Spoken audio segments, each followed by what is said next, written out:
రాష్ట్రంలో కూటమి ప్రభుత్వం అధికారంలోకి వచ్చిన తర్వాత విద్యా వ్యవస్థలో స్కూల్ మేనేజ్మెంట్ కమిటీ ఎన్నికలకు సంబంధించి కొన్ని గైడ్లైన్స్ ఇవ్వడం జరిగింది. ఏదైతే ఆనాడు కాంగ్రెస్ పార్టీ దేశంలో ఈ యొక్క విద్యా కమిటీలు అనేటటువంటి విధానాన్ని రైట్ టు ఎడ్యుకేషన్ యాక్ట్లో తీసుకొచ్చి తల్లిదండ్రుల యొక్క భాగస్వామ్యం కూడా ప్రభుత్వ పాఠశాలలో ఉండాలి, వాళ్ళ యొక్క పర్యవేక్షణలో ఈ యొక్క టీచర్లు పనిచేస్తే జవాబుదారీతనం పెరుగుతుందని ఆ రోజు కాంగ్రెస్ పార్టీ ఆలోచించి స్కూల్ మేనేజ్మెంట్ కమిటీస్ అనేటటువంటి విధానాన్ని తీసుకురావడం జరిగింది. అయితే ఈరోజు రాష్ట్రాల్లో కొన్ని ప్రభుత్వాలు వాటిని కూడా రాజకీయం చేసే విధంగా మేము పెట్టిన వాళ్ళు లేదంటే మా పార్టీకి సంబంధించినటువంటి కార్యకర్తలు ఈ స్కూల్ మేనేజ్మెంట్ కమిటీ చైర్మన్లు అవ్వాలనేటటువంటి ఉద్దేశంతో గ్రామాల్లో పాఠశాలల్లోకి వెళ్ళి హెడ్ మాస్టర్లను బెదిరించడం, అదేవిధంగా తల్లిదండ్రుల దగ్గరికి వెళ్ళి మీకు సంక్షేమ పథకాలు ఆపేస్తాం, మా మనిషి పక్క మీరు చెయ్యెత్తాలి, లేదనుకుంటే మీరు ఇబ్బంది పడతారనేటటువంటి బెదిరింపు ధోరణులకి దిగడం అనేది చాలా దారుణమైనటువంటి పరిస్థితి. దీన్ని కాంగ్రెస్ పార్టీ తీవ్రంగా ఖండిస్తుంది. దీనిపైన డీఓ గారిని కూడా కలిసి రిప్రజెంటేషన్ ఇచ్చి చాలా స్పష్టంగా చెప్పడం జరిగింది. ఎటువంటి రాజకీయ పార్టీలకు తావు లేకుండా ఈ స్కూల్ మేనేజ్మెంట్ కమిటీ ఎలక్షన్స్ అనేది చాలా ప్రశాంతమైన వాతావరణంలో జరగాలని చెప్పడం జరిగింది. అదేవిధంగా ఈ రాష్ట్రంలో చాలా పాఠశాలలో పీఈటీలు లేరు. విద్యార్థులకు సంబంధించి ఏదైతే స్పోర్ట్స్ యాక్టివిటీస్ అన్నీ కూడా ప్రభుత్వ పాఠశాలలో దాదాపు కనుమరుగైపోయినటువంటి పరిస్థితి. దానిని కూడా మళ్ళీ ఒకసారి ఆలోచించమని ఒక విద్యాశాఖ మంత్రి గారిని కోరుతున్నాం. ఏదైతే గత ప్రభుత్వం జీవో 117 అంటే 3వ తరగతి నుంచి 10వ తరగతి వరకు హై స్కూల్ యొక్క సబ్జెక్ట్ టీచర్ కాన్సెప్ట్ని తీసుకొచ్చి ప్రభుత్వ పాఠశాలలో ప్రైమరీ స్కూల్స్ని హై స్కూల్స్లో 3వ తరగతి నుంచి మెర్జ్ చేయడం వలన ఆ యొక్క 3వ తరగతి పిల్లవాడు దూరంగా ఉండేటటువంటి పాఠశాల దాదాపు 2 కిలోమీటర్ల పరిధిలో వాళ్ళు పాఠశాలకు వచ్చేదానికి ఇబ్బందిగా ఉంది. కాబట్టి అలాంటి విద్యార్థులకి రవాణా సదుపాయం ప్రభుత్వం ద్వారానే ఏర్పాటు చేయమని కోరడం కూడా జరిగింది. అలా కాకుండా ఏదైతే దీన్ని 117 రద్దు చేయడంతో కాకుండా దీనికి ప్యారలల్గా ఏదైనా కాంప్లెక్స్ స్కూల్ సిస్టమ్ అంటే కొన్ని గ్రామాల్లో మేజర్ పంచాయతీలో దాదాపు 5-6 ప్రైమరీ స్కూల్స్ ఉంటాయి. ఒక్కొక్క స్కూల్లో కేవలం 4-5 విద్యార్థులు ఉండి అక్కడ టీచర్లు ఉంటారు. టీచర్లు ఉన్న దగ్గరేమో విద్యార్థులు లేరు, విద్యార్థులు ఉన్న దగ్గరేమో టీచర్లు లేరు.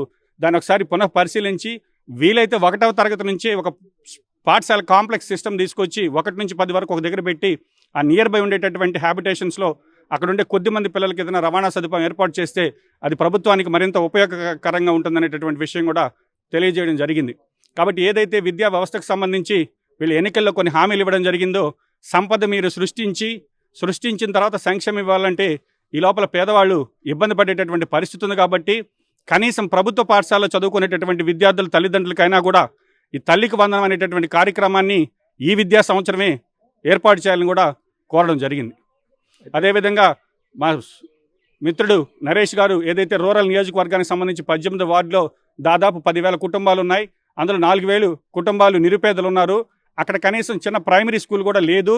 కాబట్టి అక్కడ ఒక ప్రైమరీ స్కూల్ని ప్రభుత్వ ప్రైమరీ స్కూల్ ఏర్పాటు చేయాలన్నా దానికి కూడా డిఓ గారు సానుకూలంగా స్పందించడం జరిగింది. అయితే గత ప్రభుత్వం చూసుకుంటే జూన్ నెల నుంచే విద్యా కిట్లు ఇవ్వడం జరిగింది. అయితే ప్రస్తుతం ఇప్పుడు ఆగస్టు నెల వచ్చినా కానీ విద్యా కిట్లు అయితే ఇప్పటివరకు ఇవ్వలేదు. అదేవిధంగా వాటర్ ప్లాంట్ల మీద ఉన్న రాజన్న అది కూడా మా పగలు కొట్టేసి ఇట్లా చేస్తున్నారు. దీని మీద రాష్ట్రంలో ఏదైతే గత ప్రభుత్వంలో ప్రజలు అప్రజాస్వామికంగా ఉంది అనేటటువంటి ఒక ఇబ్బందులతో ఈరోజు తెలుగుదేశం ప్రభుత్వాన్ని ఎన్నుకున్నటువంటి ప్రభుత్వం మీద 2 నెలల్లోనే ప్రజలకు వీళ్ళు చేసేటటువంటి పనులు చూసి విరక్తి కలిగేటటువంటి పరిస్థితి. ఎక్కడైనా రాజశేఖర రెడ్డి విగ్రహాలు ధ్వంసం చేయడం, రాజన్న జలధార లేదా రాజశేఖర రెడ్డి పేరుని కనుమరుగు చేయాలనేటటువంటి ఒక ఉద్దేశంతో జగన్మోహన్ రెడ్డి గారి మీద ఉండేటటువంటి కక్షతో రాజశేఖర రెడ్డి గారి మీద ద్వేషం పెంచుకోవటం అనేది సరైనటువంటి విధానం కాదు. ఎందుకంటే రాజశేఖర రెడ్డి గారు ఉమ్మడి ఆంధ్రప్రదేశ్ ముఖ్యమంత్రి, ఆయన అందరి మనిషిగా ఈ యొక్క తెలుగు ప్రజల గుండెల్లో ఉన్నారు. కాబట్టి అట్లాంటి చర్యలన్నింటి కూడా తీవ్రంగా ఖండిస్తున్నాం. 18వ డివిజన్లో ప్రధాన సమస్య ఏదైనా ఉంది అంటే చిన్నపిల్లలకి స్కూల్ లేకపోవడం. గవర్నమెంట్ స్కూల్ ఎన్నో ప్రైవేట్ విద్యా సంస్థలు ఉన్నాయి, ప్రైవేట్ స్కూల్స్ ఉన్నాయి. ఒక్కో స్కూల్లో 30,000, 40,000 నెలకి ఫీజులు కట్టలేక 4,000 కుటుంబాలకు పైగా చిన్నపిల్లలు చదువుకోకుండా ఖాళీగా ఉన్నటువంటి పరిస్థితి. దానికోసంగా మా జిల్లా నాయకులు నారపరెడ్డి కిరణకుమారెడ్డి నాయకత్వంలో డిఓ గారికి అర్జీ పెట్టడం జరిగింది.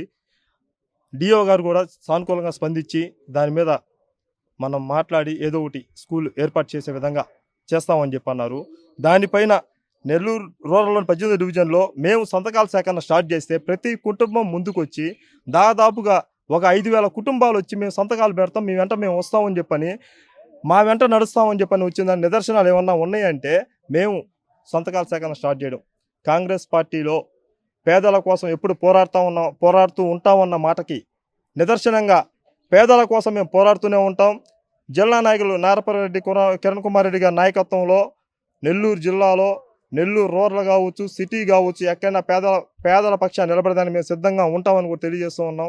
ఈ యొక్క గవర్నమెంట్ స్కూళ్ళుగా ఏర్పడితే ప్రతి ఒక్క వార్డులో కావచ్చు, పల్లెల్లో కావచ్చు గవర్నమెంట్ స్కూల్స్ లేక ఎంతోమంది నిరుపేదలు చదువు లేక ఎంతోమంది ఇబ్బందులు పడుతూ ఉన్నారు. అది మేము చూస్తూ ఉన్నాం, మేము పోతూ ఉంటాం, చూస్తూ ఉంటాం. అయినా కూడా ఎక్కడా కూడా ఏమీ లేదు. జగన్మోహన్ రెడ్డి గారు వచ్చారు, గవర్నమెంట్ స్కూల్స్ పెడతామన్నారు, ఏదో చేయాలనుకున్నారు, చేయలేదు. మళ్ళీ చంద్రబాబు నాయుడు గారు ఓట్లేశారు, ఓట్లేసిన తర్వాత ఆయన కూడా సేమ్ ఇదే ఆయన వచ్చిన దగ్గర 2 నెలల్లోనే ప్రజలకు విరక్తి కలిగిపోయే పరిస్థితి. ఏమన్నా 5 ఏళ్ళు పరిపాలిస్తే ఆయన 2 సంవత్సరాలు 2 నెలల్లోనే విరక్తి కలిగిపోతుంది ఆయన పైన, ఆయన చేసే పనులు. దానివల్ల ఏంటంటే విద్యాశాఖ మంత్రులకు కూడా మేము తెలియజేస్తూ ఉన్నాం, అయ్యా ఏదన్నా ఉంటే మీరు సంక్షేమ పథకాల కంటే ముందుగా పిల్లలకి చదువు నేర్పిస్తే భవిష్యత్తు బాగుంటుంది అనే ఒక కార్యక్రమం తీసుకోండి. ప్రతి ఒక్క నియోజకవర్గంలో కానీ, ప్రతి ఒక్క వార్డులో కానీ, ప్రతి ఒక్క పల్లెల్లో కానీ గవర్నమెంట్ స్కూల్స్ ఏర్పాటు చేయండి. చిన్నపిల్లలకి చాలా సంతోషంగా ఉంటుంది తెలియజేస్తా ఉన్నాం. అయితే ఈ గతంలో మీ ఏరియాలో స్కూల్ ఉందా లేదంటే కొత్తగా ఏర్పాటు చేయాలనుకున్నారు? గతంలో ఎక్కడి నుంచి ప్రెసెంట్ విద్యార్థులు ఎంత దూరం నడిచి వెళ్ళాల్సిన పరిస్థితి ఉంది? దాదాపు ఒక 4 కిలోమీటర్లు నడిచిపోవాల్సిన పరిస్థితి. అందులో మినీ బైపాస్ ట్రాఫిక్ ఉన్న టైం, ఉదయాన్నే కూలి పనులు పోవాల్సిన వాళ్ళు పని అనుకొని వాళ్ళ పిల్లల్ని ట్రాఫిక్ దాటుకొని బైపాస్ దాటి పోవాలంటే చాలా ఇబ్బందిగా ఉంది. అందులో ఆ ట్రాఫిక్లో ఏ టైంలో ఏం జరుగుతుందో తెలియని పరిస్థితి. చిన్నపిల్లల్ని పంపిద్దామంటే గుండెల్లో భయం, అరే ఏమైద్దా అని చెప్పని. గత 10 ఏళ్ల క్రితం గవర్నమెంట్ స్కూల్ ఉండింది, ఆ స్కూల్ని మూయించేశారు. ఇట్లా గవర్నమెంట్ స్కూల్ని మూయించుకుంటా పోతూనే ఉన్నారు. కానీ అదే గవర్నమెంట్ స్కూల్స్ని పునరావృతం చేసుకుంటే పిల్లలు బాగుంటారు. మనం వేసే సంక్షేమ పథకాల కంటే ముఖ్యంగా కావాల్సింది పిల్లల భవిష్యత్తు.